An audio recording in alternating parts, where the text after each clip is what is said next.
स्वागत है दोस्तों आप सभी का अपने यूट्यूब चैनल में। दोस्तों आज का ये वीडियो दोस्तों जेक बोर्ड के दोस्तों क्लास 10 के सभी विद्यार्थी के लिए दोस्तों आज का ये वीडियो सबसे ज्यादा मोस्ट इंपोर्टेंट वीडियो होने वाला है। ठीक है, क्योंकि दोस्तों आज के इस वीडियो में हम लोग देखने वाले क्या देखने वाले तो जेक बोर्ड के द्वारा दोस्तों 40 इंपॉर्टेंट एमसीक्यू प्रश्न जो जारी किया है उसको दोस्तों आज के इस वीडियो में हम लोग सोल्व करने वाले हैं। जो दोस्तों आपके 20 मार्च के सामाजिक विज्ञान सोशल साइंस के पेपर में दोस्तों डायरेक्ट आपको बोर्ड एग्जाम में देखने को मिलने वाला है। दोस्तों वीडियो को अंत तक देखिएगा और जितना भी दोस्तों उनको जवाब शेयर कीजिएगा। दोस्तों ये जो आपका 40 जो प्रश्न है ये जेक बोर्ड के द्वारा ही जारी किया गया और ये जेक बोर्ड का ऑफिशियल प्रश्न दोस्तों कोई फेक प्रश्न नहीं है। तो दोस्तों वीडियो को अंत तक देखिए और जितना भी दोस्तों को जवाब शेयर कीजिए और अगर दोस्तों चैनल पर पहली बार आए चैनल को सब्सक्राइब करने के साथ साथ बेल नोटिफिकेशन कॉल पे सेलेक्ट कर लीजिए। दोस्तों आज का ये वीडियो होने वाला 20 मार्च के सामाजिक विज्ञान के लिए सबसे मोस्ट इंपोर्टेंट वीडियो होने वाला, जिस प्रकार से समय 1.5 घंटा पूर्णांक 40 नंबर का इसी प्रकार का दोस्तों कानून नियम लागू जो भी का है एग्जाम में देखने को मिलने वाला। चलिए आज का ये शानदार वीडियो को स्टार्ट करता है और जेक बोर्ड के द्वारा 40 इंपॉर्टेंट एमसीक्यू प्रश्न को हम लोग सोल्व करते हैं जो आपके 20 मार्च के सामाजिक विज्ञान के बोर्ड एग्जाम में तहलका मचाने का योगदान निभा। तो चलिए दोस्तों आज का ये शानदार वीडियो को स्टार्ट करते हैं और जेक बोर्ड के द्वारा दोस्तों जारी किया गया 40 इंपॉर्टेंट एमसीक्यू प्रश्न को सोल्व करते हैं दोस्तों जो आपके बोर्ड एग्जाम में 20 मार्च को दोस्तों सबसे ज्यादा यहीं से आपका प्रश्न देखने को मिलने वाला। ठीक है, चलिए पहला प्रश्न दोस्तों क्या कहता है कि राष्ट्रवाद में एक निश्चित भौगोलिक क्षेत्र में रहने वाली जनता इनमें से किसके द्वारा जुड़ी होती है। तो ये दोस्तों सामान्य संस्कृति, सामान्य इतिहास, भाषा और लोक परंपरा, यानी कि इसका डी ऑप्शन दोस्तों इसका राइट आंसर होगा, सभी के द्वारा जुड़ी होती है। ठीक है, 2 नंबर का प्रश्न कहता है दोस्तों जर्मनी के एकीकरण में प्रमुख भूमिका निभाने वाला बिस्मार्क कहाँ का चांसलर था। तो जर्मनी के एकीकरण को यानी एकीकरण के प्रमुख भूमिका निभाने वाला बिस्मार्क दोस्तों ये प्रशा का चांसलर था। और जर्मनी का एकीकरण कब हुआ था नीचे कमेंट कीजिएगा। दोस्तों बहुत इंपॉर्टेंट प्रश्न पूछा आपको बोर्ड एग्जाम में 100% देखने को मिलने वाला। ठीक है, नीचे कमेंट कीजिएगा। ठीक है, 3 नंबर का प्रश्न कहता है सरदार वल्लभ भाई पटेल ने किस किसान आंदोलन का नेतृत्व किया था। तो सरदार वल्लभ भाई पटेल ने दोस्तों बारडोली आंदोलन का नेतृत्व किया था। ठीक है, ऑप्शन इसका 20 का राइट आंसर होगा। 4 नंबर कहता है क्या कहता है सर साइमन कमीशन भारत क्यों आया। तो साइमन कमीशन दोस्तों भारत 1928 में आया था। ठीक है, 3 फरवरी 1928 में आया था। क्यों आया था तो ये भारत में संवैधानिक व्यवस्था की कार्यशैली को अध्ययन करने के लिए। ठीक है, भारत में संवैधानिक व्यवस्था की कार्यशैली को अध्ययन करने के लिए। ऑप्शन यहाँ पर ये इसका राइट आंसर होगा। चलिए 5 नंबर का प्रश्न दोस्तों कहता है प्राचीन काल में किस स्थल मार्ग से एशिया और यूरोप का व्यापार होता था। तो प्राचीन काल में दोस्तों रेशम यहाँ पर रेशम मार्ग से। ठीक है, ऑप्शन का 20 का राइट आंसर होगा। रेशम मार्ग से दोस्तों क्या होता था तो यहाँ पर एशिया और यूरोप में व्यापार होता था। ठीक है, प्राचीन काल में। चलिए 6 नंबर का था दोस्तों गाड़ियों के उत्पादक के लिए असेंबली लाइन का प्रयोग अमेरिका में सबसे पहले किसने किया था। तो गाड़ियों के उत्पादन के लिए दोस्तों असेंबली लाइन का प्रयोग अमेरिका में सबसे पहले किसने किया था। ये किया था दोस्तों हेनरी फोर्ड ने। ठीक है, ऑप्शन इसका डी इसका राइट आंसर होगा। और लास्ट में 40 में से आप कितना सही कर पाते हैं खुद से नीचे कमेंट कीजिएगा। ठीक है, नीचे जल्दी से कमेंट कीजिएगा। ठीक है, 7 कहता है दोस्तों प्रश्न की डॉन ऑफ द सेंचुरी नामक चित्र में किसका महिमा मंडल है। तो ये दोस्तों किसका है तो इसका औद्योगिकरण इसका राइट है। ठीक है, औद्योगिकरण का महिमा मंडल है। ठीक है, 8 नंबर कहता है दोस्तों आस्पेनिक जनी मशीन ने किस प्रक्रिया में वृद्धि की। तो आस्पेनिक जनी मशीन ने दोस्तों कटाई की प्रक्रिया में वृद्धि किया। ठीक है, ऑप्शन इसका ए इसका राइट आंसर होगा। 9 नंबर कहता है दोस्तों भारत में पहला प्रिंटिंग प्रेस किनके द्वारा लगाया गया था। भारत में दोस्तों पहला प्रिंटिंग प्रेस पुर्तगालियों के द्वारा लगाया गया था। ठीक है, ऑप्शन इसका बी इसका राइट आंसर होगा।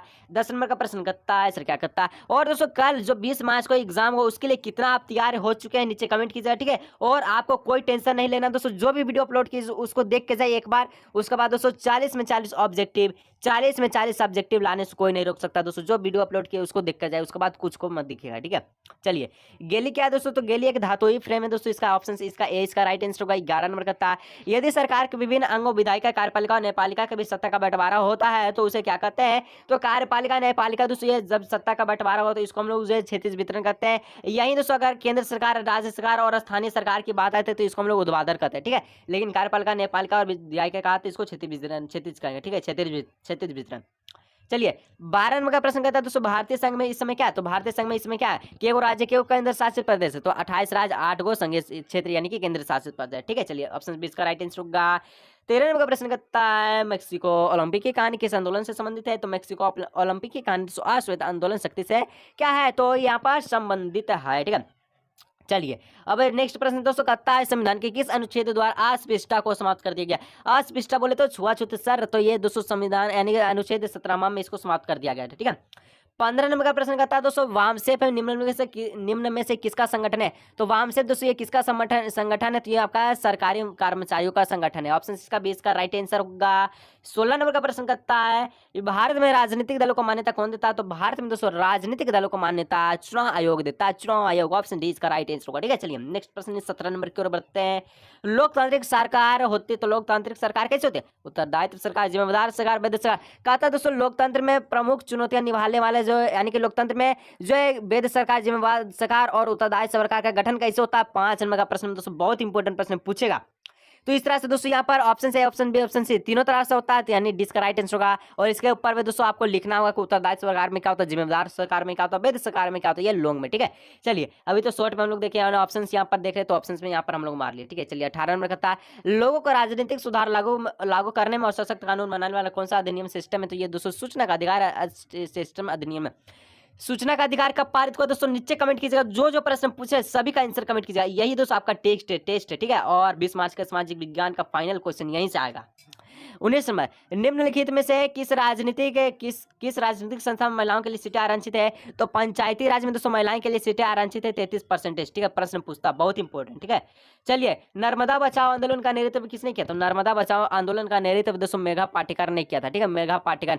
नर्मदा बचाओ आंदोलन ये किस नदी पर है, तो सरदार सरोवर हाँ बांध किस नदी पर है, तो नर्मदा पे। ठीक है, उल्टा हम क्वेश्चन पूछ दिए। ठीक है, चलिए नेक्स्ट 21 नंबर का था दोस्तों समता के आधार पर संसाधन कितने प्रकार का, तो समता के आधार पर दोस्तों संसाधन 2 प्रकार के होते हैं, नवीकरणीय और अनवीकरणीय। और उत्पत्ति के आधार पर दोस्तों संसाधन 2 प्रकार के होते हैं, जैव और अजैव, दोनों दोस्तों इंपॉर्टेंट है। ठीक है, चलिए 22 नंबर, किस राज्य में काली मृदा मुख्य रूप से नहीं पाई जाती है, तो दोस्तों राजस्थान में काली मृदा नहीं पाई जाती है, बाकी महाराष्ट्र, गुजरात, मध्य प्रदेश में दोस्तों पाई जाती है। ठीक है, चलिए 23 नंबर का प्रश्न करता है भारत में जैव विविधता को कम करने वाले कारक कौन है, तो भारत में किस प्रकार से जैव विविधता कम होता है, वन जीव का आवास का विनाश, वन जीव को माना ये शिकार करना, पर्यावरण प्रदूषण का वातावरण, यानी डी इसका राइट आंसर। चलिए 24 नंबर, बहुउद्देशीय परियोजनाओं का कौन सा लाभ है दोस्तों, पर बहुउद्देशीय परियोजनाओं से दोस्तों बाढ़ पर नियंत्रण, सिंचाई की सुविधा, जल विद्युत उत्पादन, उपयुक्त सभी डी इसका राइट आंसर। चलिए 25 क्या कहता है चाय, कॉफी, गन्ना, रबर, केला आदि किस प्रकार की फसलें हैं, ये दोस्तों रोपण फसलें हैं, रोपण ऑप्शन सी इसका राइट है, रोपण। चलिए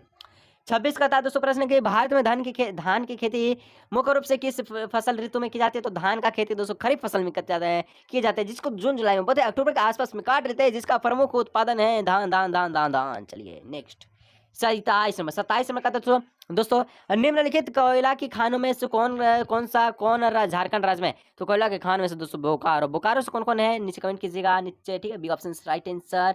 28 नंबर का दोस्तों निम्नलिखित में से कौन एक उदारभूत उद्योग है, तो दोस्तों चीनी उद्योग, लोहा इस्पात उद्योग, सूती वस्त्र और उर्वरक।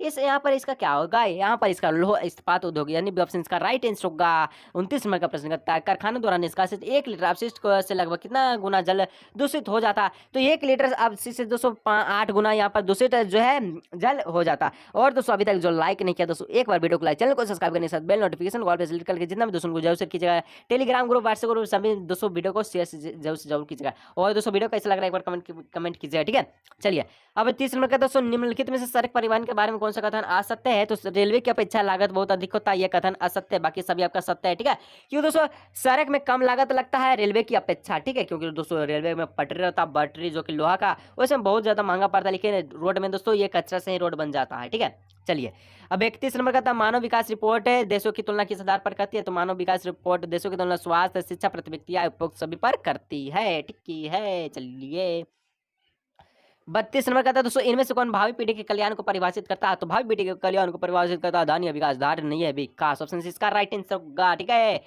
33 नंबर का प्रश्न करता है दोस्तों सलमा एक सरकारी अस्पताल में नर्स का कार्य करते हैं, तो सलमा किस क्षेत्र की गतिविधियां में संलग्न है, सरकारी अस्पताल में काम करती है, तो सरकारी से संगठित।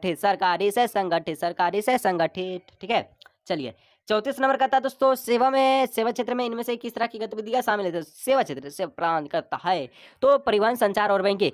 परिवहन के माध्यम से, संचार के माध्यम से, बैंकिंग के माध्यम से आपको क्या कर रहा है, सेवा प्रदान करता है, जिसको हम लोग तृतीय क्षेत्र भी कहते हैं। चलिए 35 नंबर निम्न में से कौन सा वस्तु विनिमय का उदाहरण है, तो वस्तु विनिमय का उदाहरण क्या है, तो 1 गाय के बदले 5 गाय का सौदा, 5 बकरी का सौदा करना। ठीक है, 1 किलो आटा की जगह आटा उटा मत चलिए सर, गाय है तो गाय पे चलिए, 1 गाय के बदले 5 बकरी का सौदा करना। 36 नंबर का प्रश्न करता है दोस्तों व्यापारी बैंक का क्या कार्य है, व्यापारी बैंक का कार्य होता है दोस्तों साख निर्माण, ऋण देना, जमा स्वीकार पूंजी, यानी ऑप्शन डी राइट आंसर होगा। चलिए 37 नंबर की और जो लाइक नहीं किया है तो वो लाइक, जो चैनल को सब्सक्राइब नहीं किया तो चैनल को सब्सक्राइब, जो वीडियो को शेयर नहीं किया तो वीडियो को शेयर, और जो नोटिफिकेशन को ऑल पे सिलेक्ट नहीं किया तो उसको सबसे पहले सिलेक्ट। चलिए 37 नंबर का था दोस्तों बहुदेशनीय, यहाँ पर बहुदेशनीय कहाँ से, बहुराष्ट्रीय कंपनियां का देशों में उत्पादन पर नियंत्रण था, तो बहुराष्ट्रीय कंपनियां पर दोस्तों केवल यहाँ पर केवल एक पे नहीं होता, यानी एक पे भी नहीं होता, तो यहाँ पर देखिए दोस्तों सबसे पहले बहुराष्ट्रीय कंपनियां ये विभिन्न देशों में अपना उत्पादन का नियंत्रण करता है, यानी एक से अधिक। ठीक है, एक से अधिक देशों पर। ठीक है,